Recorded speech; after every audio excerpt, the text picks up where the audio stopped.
Alright, good evening everybody. Welcome to Pim's Lantern Cave again. Thank you for joining us. If you dropped it on this video, you can see that we're going to talk about the different types of gas that you can use in Coleman lanterns and the different fuel types that there are. I've got them kind of set out here. I'm going to talk about each of them. Real quick disclaimer, anytime you're doing this, it's a good idea to make sure that you're outside. Be very careful. You're dealing with fire and flammables, so do use the proper precautions. Don't light anything inside. Don't do anything that the wife may kick you out for. I've got everything out here. Been doing this for a number of years. I know what I'm doing, but always take the proper safety precautions when you're doing this. So we're going to talk about fuel sources, and also tonight we're going to talk about lighting instructions and how to light a lantern. How do you actually get them started? What's the process of going through?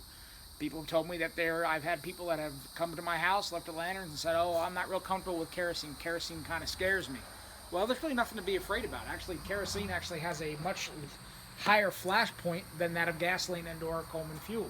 So it's something to keep in mind. There's a process for it. It's a little bit more involved, but it's very, very easy, and I'll be happy to show you that. So let's come over here and talk about the fuel types that we have first. And again, guys, if this is for fun, if there's some information that I may give you or I may say that you don't agree with, or if you don't find to be factually correct, by all means let me know. I'm a pretty open guy. I'd love to have a discussion. I'm learning. I've only done this for about 2 years, so I still have a lot I can learn. And if there's something you want to share with the channel that can help somebody else, by all means, please let me know. All right, so with that being said, let's go ahead and get rolling on this. So let's talk about the different fuel types that Coleman lanterns have. We've got a couple different things that are up here.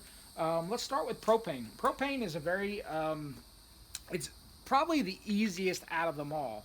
You can pretty much just put your gas-powered appliance on this bottle, or if you look over here, I've got a lantern that's set up on a 20-pound bottle over here. You pretty much plug and go. Turn the gas on, light it, and it's going to go. The drawback, especially to these propane canisters, are that they're very, very expensive. You don't get a lot of bang for your buck. Not to say any prices on here, I don't want to really quote anybody's prices, but if you're familiar with them, if you use them on your appliances, you know how pricey they can be. So if you're going to use propane, if you're not comfortable with the gas and doing with the liquid gas or the kerosene, and you want something that's easy and quick and easy to do, I definitely suggest going with the propane. Now, to really be economical, this is something I learned when I was a Boy Scout. Our leaders used to bring these giant 20-pound tanks, and they would bring these what are called propane trees. You can find these on Amazon. They're a great tool. They've got different plugins here for your other appliances. You can have a little lamp on top, and then you can plug these in over here to different hoses. You can run one to a grill. You can run one to a stove. So your kind of possibilities are endless, and you can just run different appliances from one thing, and they will last forever. I've had this set up at the last Coleman gathering. I don't even think this lantern I have as the all. I lit this thing from morning until nighttime, and I don't even think I went through a quarter of the gas. It just sips the fuel. You get definitely the best economics out of it, and obviously buying it in the 20-pound bottle is a lot cheaper than that of the little tiny 1-pound bottles. Lighting this is very, very simple. You grab any sort of a lighting apparatus, a match, torch, whatever you want to do. Go ahead and start your torch. Go ahead and get this started up. Torch is running. Go ahead and put your torch in first. Always insert the flame into the device first. The reason is if you put it in afterward, gas can get inside of there and it'll pop, explode, it'll do all kinds of stuff. So always put put the flame inside of it first and then actuate the gas. And that's it, folks. No preheating, no nothing. It's on and it's rolling. And it'll run that way for a while. So that's a propane lantern. Stoves are the same. Your grills are going to be the same. You light them, and once you light them, they go. So let's turn back over here to the next type of gas, or probably the most common gas. Actually, I'll tell you what, we're going to go a little bit different. We're going to talk about a gas that I probably would not recommend. And the reason I say that is this is a Coleman dual fuel. We talked about this in the last video. And it's a dual fuel because it has the ability, Coleman engineered these in a way that they are able to run on both unleaded gasoline and or white gas. So if you're in a pinch and you don't have access or you run out and all you can get is gasoline, yes, you could run this lantern and only the dual fuel lanterns. You probably could use other ones, but they're not engineered the same. The generators are manufactured differently. Drawback to that is that your generators are going to gum up much quicker. So if you're going to have to use gas, I suggest you use something with a very high octane, maybe even ethanol free. I have never personally done it. I would do it if I had to, but for these lanterns and for how I burn them, I use white gas only. So let's talk about the white gas. This is white gas. This is Coleman's premium blend of fuel. There's other brands out there as well that you can find in your local stores that may be a little less expensive, but in my opinion, they all do the same thing. Coleman's fuel has additives in it that prevent corrosion. So if you find a lantern that's got Coleman gas in it, you're probably ahead of the game in terms of corrosion prevention. All my lamps stay with gas in them at all times. It helps to prevent moisture and corrosion. So white gas, this can be powered by white gas, this dual fuel, and this 228J that you've seen several times is a white gas lantern. The white gas goes in here. Simply unscrew the cap, you grab a funnel, and you go ahead and insert the fuel and put the fuel inside here. You don't want to top off your lantern. Your gas should only come up to about the bottom of the fill point and then stop. Why is that? Because you want to make sure that you have enough room for air inside of the fount. You don't want to tilt the lamp back and try to top off as much fuel. You need to have air inside of the top, the ability to put air inside of the top of this fount for the lantern to work right. So I don't want to see anybody tilting their lamps like this trying to get as much gas in there. Let it level off right below the fill point. That's just enough. And then put your cap back on and do that. Now, I'm going to get both lanterns out here. I'm going to light them the traditional way, and then I'm going to light them a way that I was taught and that I feel is extremely beneficial. It kind of takes the preheating process out of there. So the way a lantern works is you have the tank, the fount that's pressurized on the bottom, fuel comes up to the generator, and then the heat from the mantles vaporizes the gas, okay? So what happens when you light a lantern in the traditional fashion, you'll light it, the fuel will come down here in its liquid form, and it will flame up. And what that does is when it burns when it flames, it produces this horrific black soot that gets all over the bottom of your glass. Now, I've lit this lantern many, many times, and you can see my vent is almost clear. There's no soot on it. I take that element out from doing it. But if you're traditional and you want to do it the normal way, you don't want to take the vent and the glass off, you can do that. So the first thing you do after you make sure that your lanterns are fueled up, both these lanterns are, is you want to go ahead and put about 30 to 40 pumps in each lantern. Take the plunger out. There's a little thing that says close on here. There's an arrow. You want to turn it the opposite, maybe a turn and a half. Put your thumb over here, and you should feel a little bit of back pressure. There should be some resistance there. We'll talk about diagnosing pump problems in another video. But there should be some resistance there. You should feel kind of a little bit of back pressure as you're putting the air into the lantern. You want to give it about 30 to 40 strokes, and then you're going to stop. We're going to go ahead and prime all these lanterns, get each of them pumped up. When you're done, okay, you can see how actually that, put my thumb on it, so the check valve is good. We talked about that yesterday. Put my thumb on it, it's not leaking. We'll go ahead and close that off. We'll go ahead and pump this one, same thing. Go ahead and turn your valve, turn it counterclockwise, put your thumb over the top, start to pump. You should feel some resistance. You shouldn't feel it shatter. Okay, you should feel some nice back pressure. Go ahead and pump them up. Again, another 30 to 40 strokes. And you're putting pressure now into the fount. Make sure that your caps are on tight. If you hear a hissing now, it could be because your valve's not closed. Make sure your valves are closed. And go ahead and give them the proper pump count.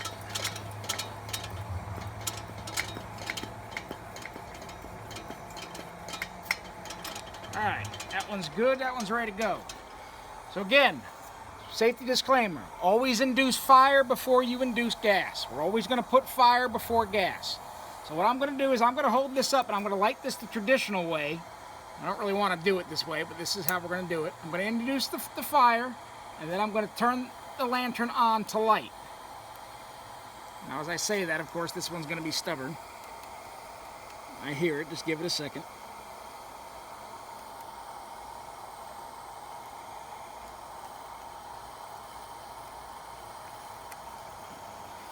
Alright, it's trying to go.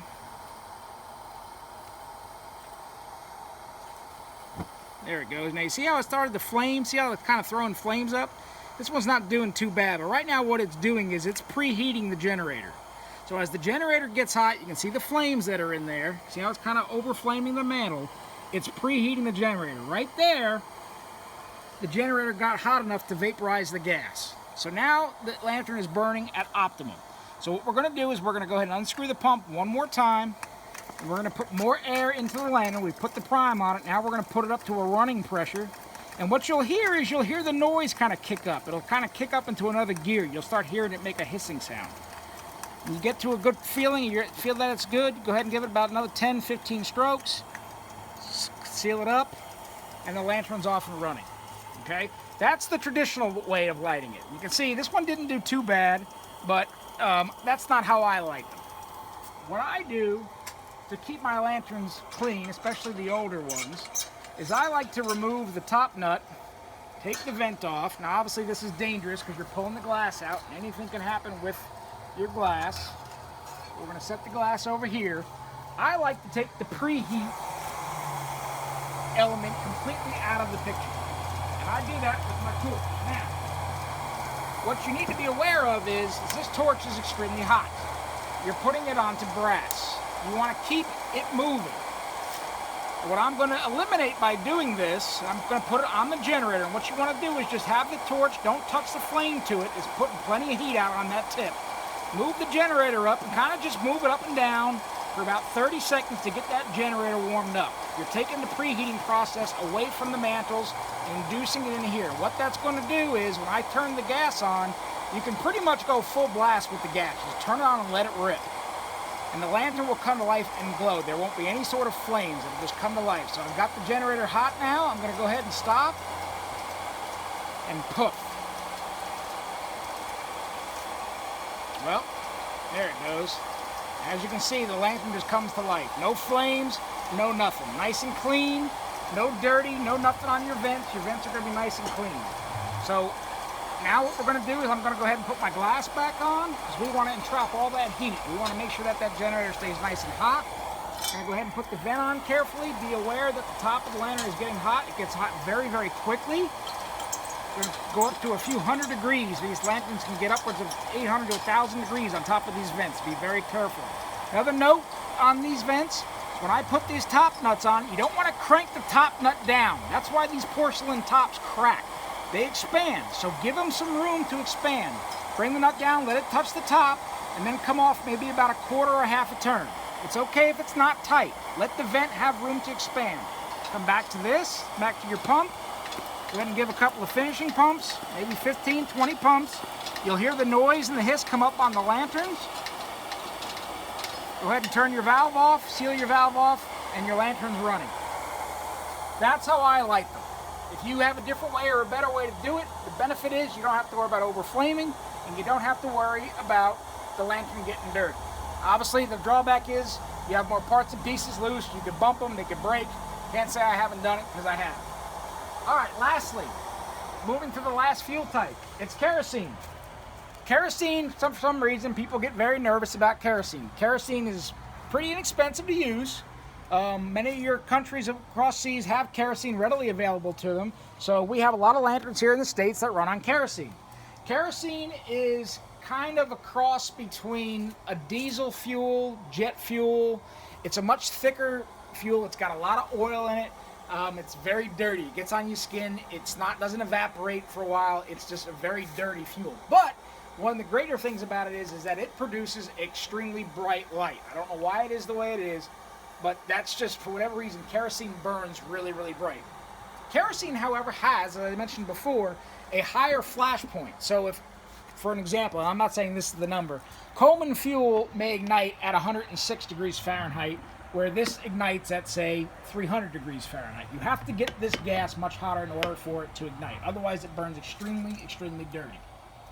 So I run mine, when I run my kerosene, I actually do what is called an Amish mix, going back to the Amish again. I run about 30% white gas to about 70% kerosene. Don't ask me why. I don't know why I do it that way. I've read that other collectors do that. I decided to copy it. So I'll put about a couple cupfuls of white gas in here, and then I'll fill the rest of it with kerosene. My understanding is that it keeps the generator a lot cleaner. So that the generators will last longer. You definitely have to service kerosene generators far more often than you do white gas, however, not nearly as often as you would if you used unleaded fuel. So the process with lighting a kerosene lamp is that, as I've mentioned in several of my videos, they have what's called a preheater cup. Inside of that preheater cup, you're going to place this. This is denatured alcohol, okay? It's alcohol fuel. You can get it at any local hardware store. And what I'm going to do is I'm going to fill up the cup with the alcohol using this little squeeze bottle, and I'm going to fill it up all the way, okay, and get the cup filled with the alcohol. Then I'm going to light it. Now, when you light alcohol, as you noticed the other night, if you watched my video with the Amish, the lightning bug, alcohol burns extremely, extremely clean. So it's sometimes you don't even see that you've lit it before. So we're going to go ahead and stick the torch up inside of here. Again, using the torch. I saw it ignite. And what that's going to do is that's going to start preheating the generator. We're going to get the generator hot. Now, yes, you could use a torch. I've tried it. I really haven't had as much success as I do with the other lanterns. I find that it's a lot better to go ahead and use the preheat cup. Now, I haven't primed this lantern, so I'm going to try to do it gently so I don't spill the fuel in here. Same procedure. Open up your pump. Go ahead and put in about 30 to 40 strokes. You should feel that back pressure. You should feel the air going in. It should give you a little bit of resistance. It should get harder as you do it. Okay? One of the other things I didn't mention on these lanterns, and that's because they burn so clean, is you've got the pricker wire back here. When you light a lantern for the first time, always a good idea to go ahead and give that pricker a good spin. Make sure your generator's clean, especially these kerosene lanterns. All right, we've got enough pumps in here now. I think that should be good. And we're going to go ahead and just let that gas burn, that denatured alcohol burn down. Take a look at that right there. You can kind of see the orange flames coming off of it. We'll let that burn down. Now, most kerosene lamps, you can do one good burn down in it, and it'll be hot enough to light. Sometimes you'll even start to see, you can kind of see there's some residual kerosene that's actually in the generator that's starting to ignite. There's a slight glow in the mantle right now.